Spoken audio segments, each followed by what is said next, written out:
उत्तर प्रदेश के मुख्यमंत्री योगी आदित्यनाथ हरियाणा के कैथल जिले के सोंगल गांव पहुंचे, जहां उन्होंने सिद्ध बाबा मुकुटनाथ जी की प्राचीन तपोस्थली में माथा टेका।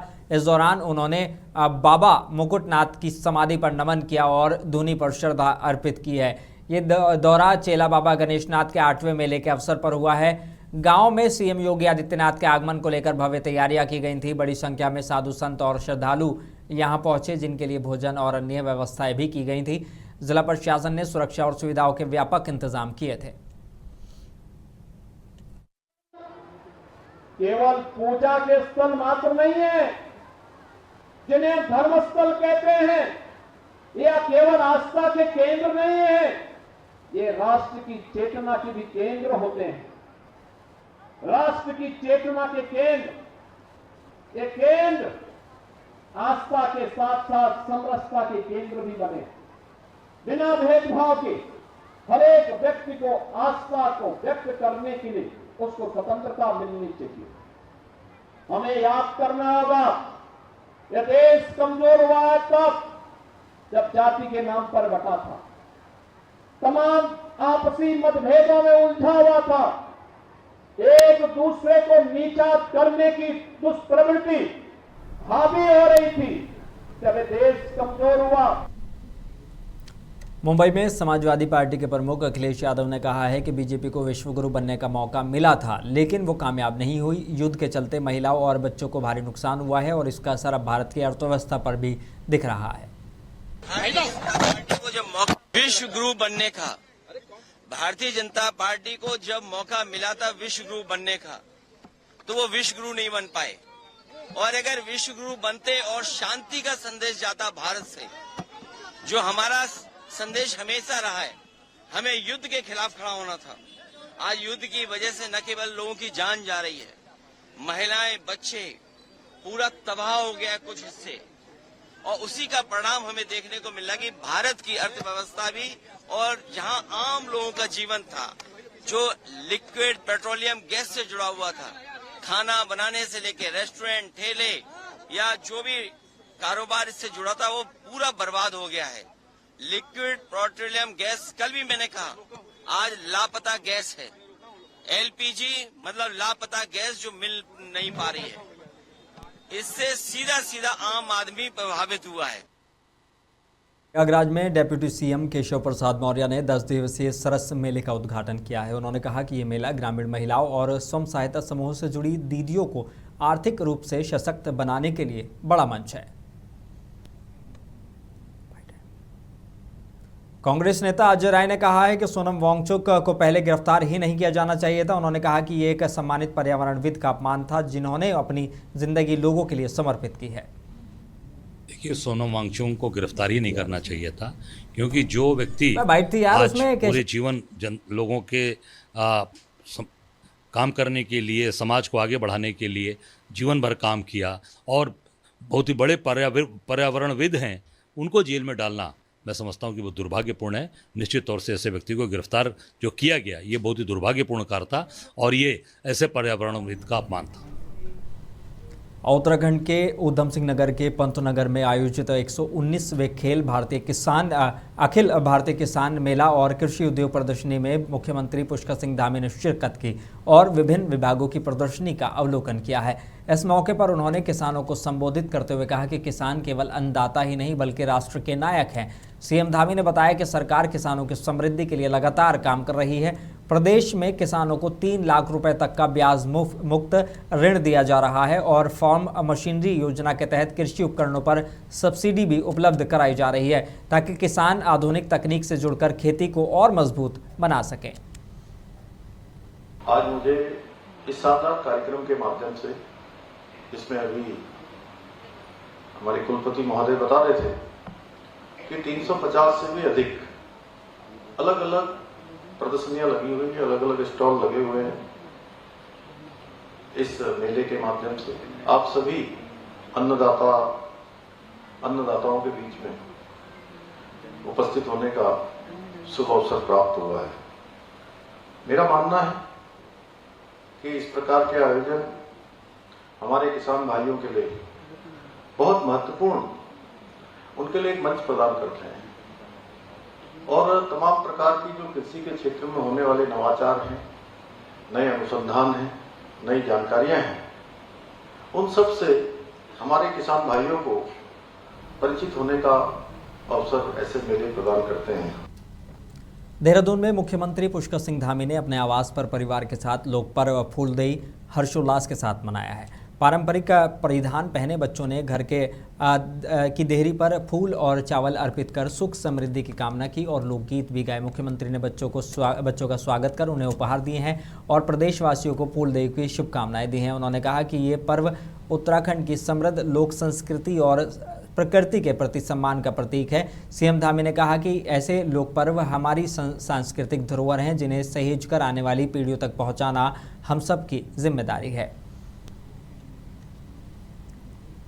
उत्तराखंड के रुड़की में आयोजित एक कार्यक्रम में जमीयत उलेमाए हिंद के जिला उपाध्यक्ष मौलाना नसीम अहमद कासमी ने मौजूदा राजनीतिक और सामाजिक हालातों पर अपनी राय रखी है। उन्होंने कहा कि लोकतंत्र संविधान के दायरे में चलता है और सभी समुदाय को बराबरी का हक मिलना चाहिए। मौलाना ने लोगों से अपील की कि वे भाईचारे और आपसी सद्भाव को मजबूत करें और देश की तरक्की में मिलकर योगदान दें।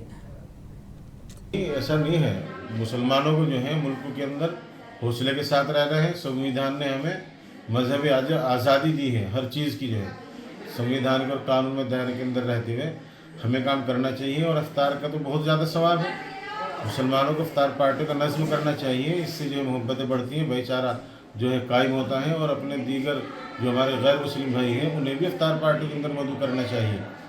इसी तरह ईद मिलन के प्रोग्राम होने चाहिए, होली के प्रोग्राम होने चाहिए, आपस में मिल के सद्भावना मंच का जो है प्रोग्राम होना चाहिए।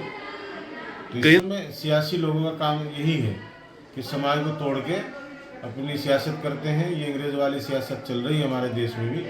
हम तो ये चाहते हैं कि प्यार मोहब्बत बना रहे। हम सभी इस देश के जो है बाशिंदे हैं और जो है हम सबों को यहाँ रहना है। और मुजफ्फरनगर में बढ़ती महंगाई और रसोई गैस की किल्लत को लेकर आम आदमी पार्टी के कार्यकर्ताओं ने कलेक्ट्रेट पर प्रदर्शन किया है। कार्यकर्ताओं ने केंद्र सरकार की नीतियों के खिलाफ नारेबाजी करते हुए विरोध जताया और राष्ट्रपति के नाम ज्ञापन सौंपा है।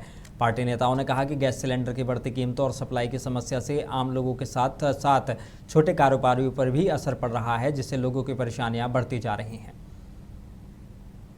मैं अजय चौधरी, जिला महासचिव आम आदमी पार्टी मुजफ्फरनगर। आज कलेक्ट्रेट में प्रदर्शन है। एक तो मुख्य रूप से जो दाम बढ़ाए गए हैं सरकार ने 60 रुपये एकदम से एलपीजी सिलेंडर पे, जो डोमेस्टिक सिलेंडर है उस पर बढ़ा दिए गए बिना किसी कारण से। और सरकार बराबर झूठ बोल रही है कि हमारे यहाँ एलपीजी कोई कमी नहीं है, उसके बावजूद 60 रुपये किस वजह से बढ़ाए गए, ये सवाल हमारा है। दूसरी बात यह है कि सरकार बराबर सदन में और बाहर झूठ बोल रही है कि एलपीजी की कोई कमी नहीं है, तो देश को लाइन में क्यों लगा दिया गया, ये हमारा सवाल है कि देश क्यों लाइन में लगा हुआ है एलपीजी के लिए, क्यों हाहाकार मचा है पूरे देश में एलपीजी के लिए। तो ये दो सवाल हमारे सरकार से ज्ञापन दिया गया है इस माध्यम से। और दूसरी बात यह है कि इस एलपीजी की कमी के कारण कितनी अव्यवस्था फैल रही है पूरे देश में। जिनके घर चूल्हे जलते थे गैस बेच के, चाय बेच के, होटल में खाना बना के, उनके घर अभी चूल्हे नहीं जल रहा।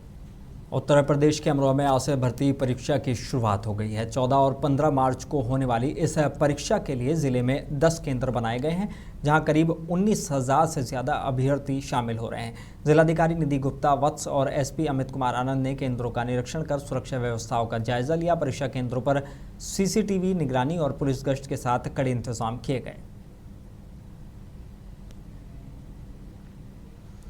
उत्तर प्रदेश के हमीरपुर में उप निरीक्षक भर्ती परीक्षा की शुरुआत हो गई है। जिले के 4 केंद्रों Rajkiya Balika inter college, PG college Kachhecha, Shri Vidya Mandir inter college और राजाराम इंटर कॉलेज झलोखर में 2 पालियों में परीक्षा कराई जा रही है।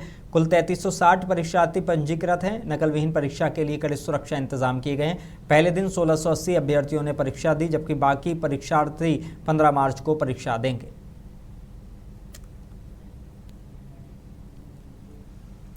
उत्तर प्रदेश के गाजीपुर में शिक्षा व्यवस्था पर सवाल खड़े हो गए हैं। सैनिक चौराहा स्थित एवरग्रीन पब्लिक स्कूल पर नियमों के उल्लंघन के आरोप लगे हैं।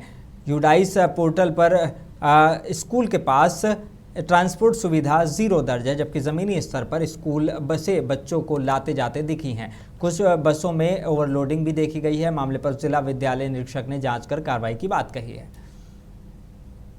सर गाजीपुर में ये गैस पोर्टल पे अगर ट्रांसपोर्ट शून्य दिखाई जाती है और हकीकत जमीन पे अगर बसेस चलती हैं तो किस नजरिए से सर देखा जाता है? ये मेरे संज्ञान में आपके माध्यम से आया है। अगर ऐसा कोई विद्यालय पाया जाता है जिसने जानबूझ करके सूचनाएं गलत फीड की हैं तो उनका जवाबदेही तय किया जाए। सर गाजीपुर में ये गैस पोर्टल पे अगर ट्रांसपोर्ट शून्य दिखाई जाती है और हकीकत जमीन पे अगर बसेस चलती हैं तो किस नजरिए से सर देखा जाता है? ये मेरे संज्ञान में आपके माध्यम से आया है। अगर ऐसा कोई विद्यालय पाया जाता है जिसने जानबूझ करके सूचनाएं गलत फीड की हैं तो उनका जवाबदेही तय किया जाए। सर गाजीपुर में ये गैस पोर्टल पे अगर ट्रांसपोर्ट शून्य दिखाई जाती है और हकीकत जमीन पे कासगंज के गंजजुंडवारा में एलपीजी गैस को लेकर फैल रही अफवाहों पर रोक लगाने के लिए प्रशासन ने अहम कदम बैठक की है और एसडीएम पटियाली प्रदीप कुमार विमल और सीओ संदीप वर्मा ने गैस एजेंसी संचालकों और व्यापारियों के साथ चर्चा की है। अधिकारियों ने साफ कहा कि गैस की कोई कमी नहीं है और कालाबाजारी या घरेलू सिलेंडर के दुरुपयोग पर सख्त कार्रवाई होगी। साथ ही लोगों से अफवाहों पर ध्यान नहीं देने की अपील की गई है। नहीं, ये बिल्कुल ठीक कहा आपने। गैस को लेकर केवल अफवाहें हैं, बाकी गैस को लेकर दिक्कत कहीं कोई किसी भी तरीके की नहीं है। लोगों को पैनिक होने की ज़रूरत नहीं है। त्योहार भी है, ईद भी है, आगे नवरात्रि भी आ रहे हैं और इसमें अधिक पकवान और ये सारी चीज़ें बना करती हैं। गैस की अधिक आवश्यकता रहेगी परिवारों में, उसकी आपूर्ति के लिए आज आदरणीय एसडीएम साहब और सीओ साहब ने अपने ऑफिस में एक बैठक की जिसमें गैस एजेंसी जो हैं उनके मालिकों को भी बुलवाया और ये सुनिश्चित किया कि कहीं किसी को भी कोई परेशानी न होने पाए। और पब्लिक से भी ये अपील है कि पैनिक होने की आवश्यकता नहीं है। गैस की बुकिंग कराएं और बुकिंग कराने के बाद में अनावश्यक भीड़ जमा करने की आवश्यकता नहीं है। बुकिंग होने के बाद स्वतः ही 1 से 2 दिन के अंदर में गैस स्वतः ही घर पर पहुंचेगी। इसके लिए उनको इंतजार करना चाहिए, धैर्य रखना चाहिए। गैस की कोई कमी नहीं है और ना कोई किल्लत।